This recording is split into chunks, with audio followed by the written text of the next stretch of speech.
Welcome to the Unlist. Today we're talking about Avon Designers. Yeah, that sounds like an oxymoron, doesn't it? And this is a bit of an offshoot from an older video series I did last year when I covered Avon fragrances in two parts, and then I did an unlist of my favorites.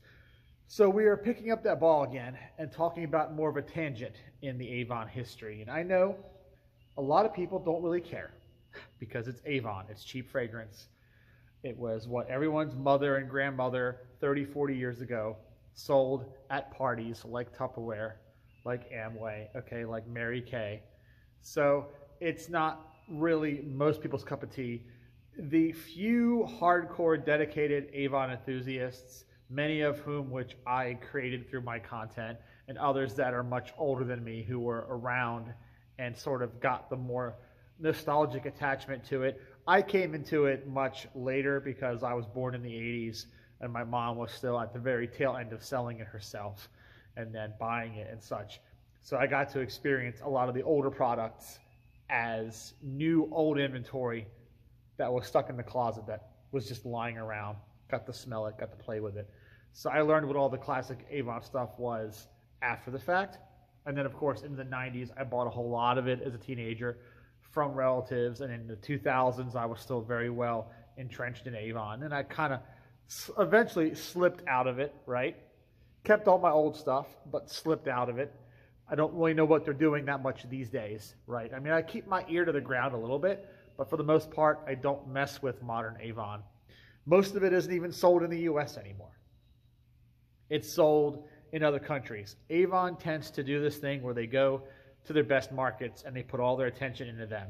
That used to be the United States for the longest time. The longest time that was the United States. We had the best of everything because we were their home market. Avon started here.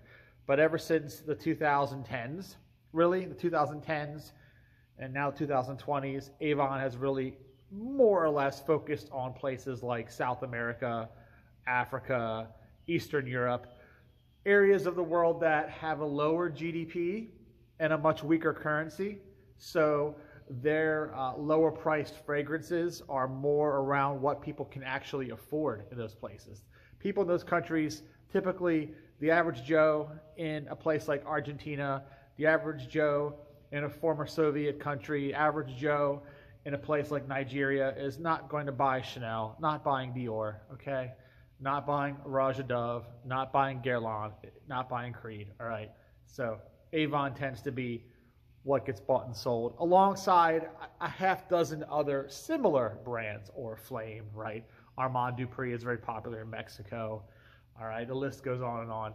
They have their own little local flavors of those kind of what you call budget brands. America, meanwhile, we don't really mess with Avon too much anymore. We have all of our Bath & Body Works in the malls and our Zara stuff and our Lush stuff and all of the Cremo products that have been popping up and things like that. Body Fantasy sprays, Axe, Tag, Lynx, yada, yada, yada, yada. Anyhow, the point of the video is Avon Designers.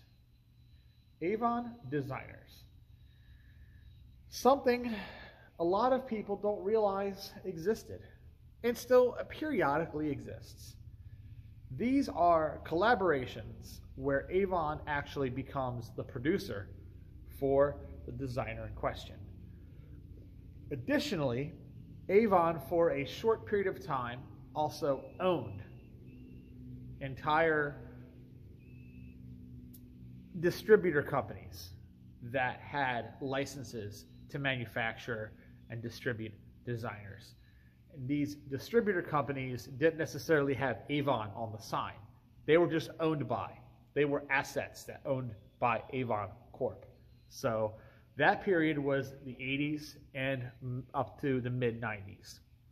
Avon actually owned Parfum Stern, who produced Oscar de la Renta fragrances, produced fragrances for Giorgio, Beverly Hills, and a handful of other properties. Those of you vintage enthusiasts out there, you know all the brands Parfum Stern made fragrances for, produced bottles for. Well, all of that stuff was basically vicariously Avon. Avon was bottling that stuff. Avon was distributing that stuff. They were just doing it through their Parfum Stern arm, which they owned. They also owned a couple individual houses at that time as well. They actually owned Giorgio itself, all of it, lock, stock, and barrel. They also very briefly owned Tiffany, but when they owned Tiffany, they weren't able to really make any fragrances for Tiffany. That got a little bit of a boondoggle situation, and eventually they end up selling Tiffany to the Wertheimer family. You know, the Wertheimers also owned Chanel, Parfum Chanel, and they had, for a time, they had the Ungaro group, which included Emmanuel Ungaro and Salvatore Ferragamo. So Avon never did anything with Tiffany perfume-wise, but for a while they owned them. But all the other things they did were collaborations. So that meant they were fragrances sold by Avon and marketed as Avon fragrances, but the packaging, the bottles, the advertisements would call them whatever designer it was. So when you looked at the bottle, for example, you would see a fragrance like Natori by Josie Natori. Didn't say Natori by Avon on it. It was Natori by Josie Natori. You would also see things like Catherine Deneuve, which was a celebrity, but it didn't say by Avon. It was the Catherine Deneuve fragrance. But these were all manufactured by Avon, sold in Avon catalogs, and sometimes also sold in brick and mortar stores. The Deneuve fragrance was also sold brick and mortar. It was sold in department stores, okay? But Avon also had it in catalogs and select markets. Not every market got it. Some did, some didn't. Same song and dance for a handful of others. Louis Farreau worked with Avon, created a couple fragrances. Later on, we would see Cher create a fragrance through Avon, through their Parfum Stern arm. The Josie Natori thing I've already mentioned. Then later on, we would see Kenzo Takada, who has his own perfume brand, right? Parfum Kenzo. Kenzo Takada would collaborate with Avon. We would see Emmanuel Ungaro, right? See, it's funny. Avon had Tiffany, went to Wertheimer. Ungaro left Wertheimer very briefly for a couple of years, was with Avon, and Avon released a couple of Emmanuel Ungaro fragrances before they were snapped up. They became part of another portfolio. So I believe Ferragamo is now, they're either under Puig or they're under L'Oreal. It might be L'Oreal. But Avon had them for a short period of time. And when they had them, they made Ungaro fragrances that were through Avon, and they were in the Avon catalogs, okay? And then a handful of other celebrities too, you know. There was Bon Jovi had a fragrance, Carlos Santana had a fragrance, Patrick Dempsey had a fragrance. So many different celebrities over the years have had fragrances. Even car brands produced fragrances through Avon.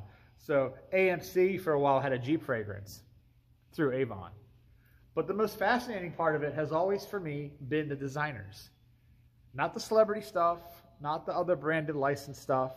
You know, the athletes like Derek Jeter had a fragrance line, but the actual designer products. And the reason why they fascinate me is a lot of those designers would eventually move away from Avon, go to another distributor. Or in the case of Kenzo Takada, Kenzo had his own Kenzo fragrances, moved into Avon, and then moved back out again. Went back to making his own stuff again. Ungaro, same way. Ungaro was with Wertheimer. Wertheimer to Avon. Avon to wherever they went next. I don't know if it's Puig, L'Oreal, one of those brands. But they hopped in the Avon basket and hopped back out. So, and then others, like Louis Farreau, started with the Avon thing, and then left Avon and then ended up going with other distributors. For a while, it was, I think it was Interparfums, and then eventually Interparfums, the Perfumer's Workshop. The Perfumer's Workshop is who has Louis Farreau now. And then you've got Herve Guerlain, another one. Herve Guerlain would also work with Avon, and Christian Lacroix. Christian Lacroix worked with Avon. So it just makes me wonder, are these fragrances considered Avon fragrances? by the online fragrance community. I know what I call them. I call them both. I call them both Avon fragrances because Avon production, Avon manufacture, Avon distribution, but then they are also made for designers. So they are also designer fragrances because the designers had input, because they gave the license to Avon. So clearly they're going to sit in, their evaluators, their creative directors for the designer are going to sit in and maybe not micromanage, of course, but they're going to sit in and they're going to observe and they're going to supervise. So at the end of the day, both parties get what they want. Avon gets what they want, and then the designer gets what they want. And then you get to buy the product, right? You get to buy it either in the catalog or, like I said, in some cases, physical retail stores, and in some cases, both, right? But I want to know what the online fragrance community, what they think of the Avon designer phenomenon. From my general observation, knowing the sheer amount of derision there is for Avon products in the online fragrance community, especially in places like Fragrantica, where everyone there is some kind of shallow twat who only cares about compliments and clout and follower numbers and likes and retweets, and everyone thinks they're an influencer, and they're just in there making these shitty reviews that just bomb other people and talk crap and all this other stuff. Those kind of folks there, they just really hate Avon. They're just looking at it like it's great value brand cereal or something, right? Like they're in Safeway and it's a Signature Select version of a product. It's a store brand. That's how they view Avon. They completely just all over it. Hey, I mean, I have enough reasons to not hang out on Fragrantica already. I've got enough reasons. That's just one more reason for me to stay out of there, right? Just one more reason. But Base Notes, a little bit different story. Base Notes is like 1 foot in, 1 foot out. Some of the Base Notes guys respect Avon, even if they remark that some of the fragrances are simple, can appear iterative, as in 2 or 3 different fragrances that feel like they were all mods for the same brief, that they had multiple mods and they released one, made a tweak, released it again under a different name, made a tweak and released it again. I've made those remarks myself. I myself have commented that several fragrances, bing, bang, boom, coming out of Avon, feel like they're all flankers of the same fragrance, despite having different packaging and different names and whatnot. I've made those criticisms myself, so no one here is free of guilt, all right? No, we can all have stones thrown at us. But my general observation with the Base Notes population is that they're 1 foot in, 1 foot out. A lot of them respect the quality of the materials, but then they deduct points sometimes for the simplicity of the compositions, especially in the older stuff, because the older stuff had high quality materials, but short list formulas. So simpler formulas to reduce cost, but the material cost itself was still respectable. Whereas it kind of flips and reverses once you get into the post like 80s, 90s era Avon, where they were using outsourcing, they were using IFF and Givaudan and Firmenich and all those guys. Then it went the other way. Material costs got cut, but the formulas became more competitive, more like designers.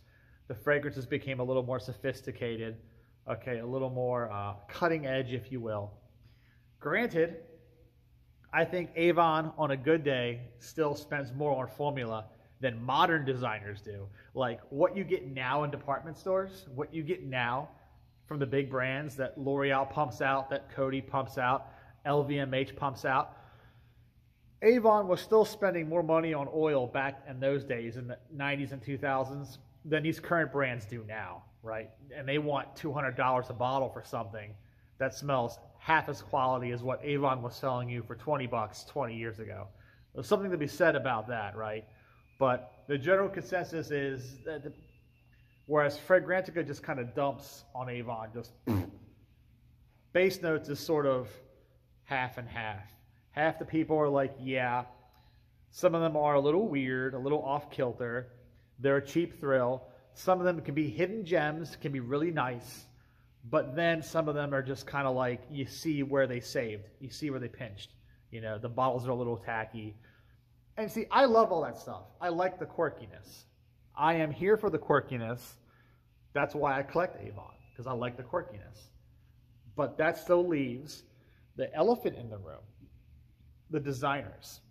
The designers that were made by Avon or were distributed through one of Avon's former holdings when they had Parfum Stern, right? How do people see those fragrances now? Are they considered proper designers that stand on their own merits? Or are they Avon fragrances in disguise? And just as cheap, just as loathsome, just as weird, right? Where do we draw that line? How do you feel about that? That's what I want to know. So, you can answer me that in the comment section, how you feel about the Avon designer collabs. Meanwhile, I'll discuss with you, to wrap this video up, some of my favorites in this weird little no man's land category, right? So, I think one of my all-time favorites of these Avon designer collabs is one of the first, actually. It's the men's counterpart to the Louis Farreau collaboration, or Louis Farreau. I'm not sure if he says it Louis or Louis. I kind of interchange them. But the House of Farreau, however you want to say it. There was two. The women's fragrance was called Fantastique.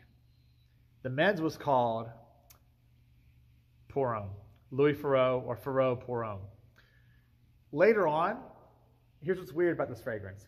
Later on, when Farreau left Avon and went with Interparfums, they bought the formula from Avon. Avon actually let them have the formula.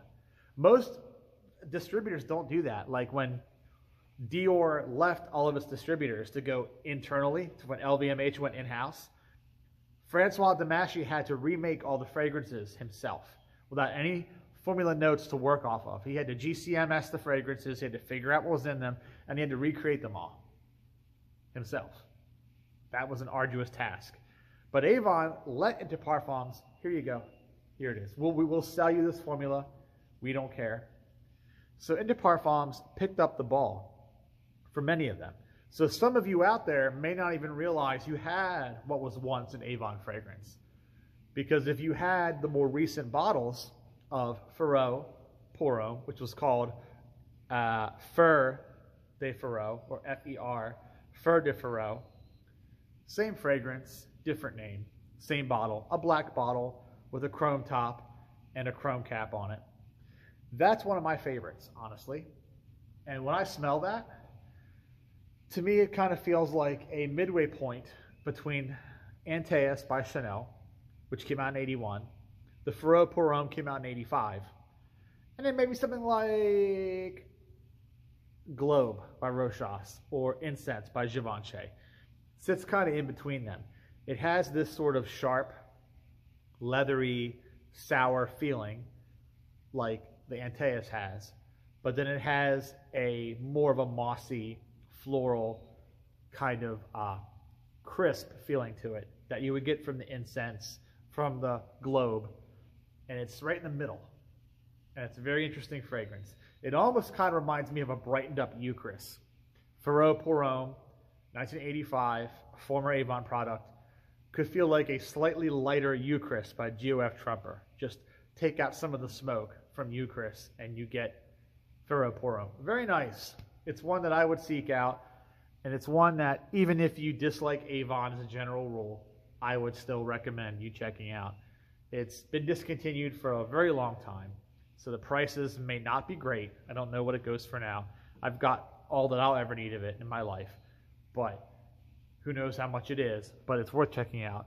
And if you can't find the Farreau Pour Homme bottles that were made by Avon, you can get the Interparfum ones instead that were made in the 90s. The F de Farreau or Fer de Farreau or whatever. It's the bottle that gives it away. It's the same bottle, regardless of who manufactures it, all right? Another one is Natori. This one was a collaboration between Josie Natori, who has her own like lingerie line since the 70s. Collaboration between Josie Natori and Avon. And it's just called Natori. Came out in 1995. This is a women's market fragrance, but I feel like it doesn't matter what you got between your legs, what you got up here. It's a fantastic fragrance. Imagine a very nice, honeyed, resinous, floral amber fragrance. You get a very strong honey note. It's got a lot of styrax in this fragrance, a lot of styrax, okay? It's very noticeable. And it has a rich sort of rose, jasmine core to it. And once you get into the nitty gritty, you get this amber note. You get this mossiness, this musk note. And that honey just lingers and lingers and lingers. And honey notes are so hard to do in perfumery. And they can end up so bad, right? Most of the time you see a honey note in perfumery, it's joined with patchouli, it's joined with civet, it ends up getting pissy or something else, right? It's hard to make a convincing honey note in perfumes, but this one has it, and it's very nice, and I feel like man or woman, you know, or non-binary, whatever your situation is, this is a fragrance for you that I think is really good. It doesn't feel like, even though a lot of Avons already feel much higher quality than you'd expect, this one is almost niche. It really just kind of goes into another level. And it's Natori by Josie Natori, aka an Avon fragrance, 1995. Another one I like, another men's release, is for the house of Herve Guerlain. This came out in 2010, so it's much newer. But it's just Herve Guerlain Homme, 2010. What I like about this fragrance is it smells like a very old school traditional woody amber. And I don't mean like the woody amber notes that blow up all of modern men's perfumery, all the scratchy, sandpapery, fake incense bullshit. I don't mean that. I mean like the Halston Z14, the Bogart Witness. I mean that kind of woody amber where it really does feel like actual wood and actual amber. So it really is woody amber. And this fragrance has that on lockdown. And it has a nice apple note. It has cinnamon notes. Has a bit of yuzu to make it refreshing up top. It just feels like this lovely spiced apple pie with a fireplace burning in the background. It is like a Thomas Kinkade painting. It's like a beautiful painting rendition of a fireplace. Like you feel like you're in some kind of Disney like bungalow, straw hatch roof kind of, you know, bucolic situation, and you're eating pie and you're in front of the fireplace and you've got all the little Disney birds floating around and they're singing you songs and stuff, and it's all like just this crazy idyllic autumnal kind of thing. And it's perfect and it's inexpensive because nobody wants it, nobody likes it. It's called Herve Guerlain, 2010, and Avon made it. So there you go. Some other honorable mentions. Christian Lacroix. Christian Lacroix had a fragrance through Avon. Can't remember the name of it though, but I remembered it was a nice, dark, peppery kind of amber fragrance, and a lot of people liked it. It's not Tumult. Tumult was not an Avon product. That came before their collab together. But couple other honorable mentions. The Cher fragrance is interesting. The Catherine Deneuve fragrance is also very good, but that one's more of a celebrity fragrance than it is a designer. Doesn't really count. But yeah, my three favorite designer collabs: that Louis Farode fragrance from 85, the Josie Natori fragrance from 95, and then the Herve Guerlain from 2010. All worth checking out. What's your opinion on Avon's designer collabs? You let me know in the comments. Once again, I will catch you next time.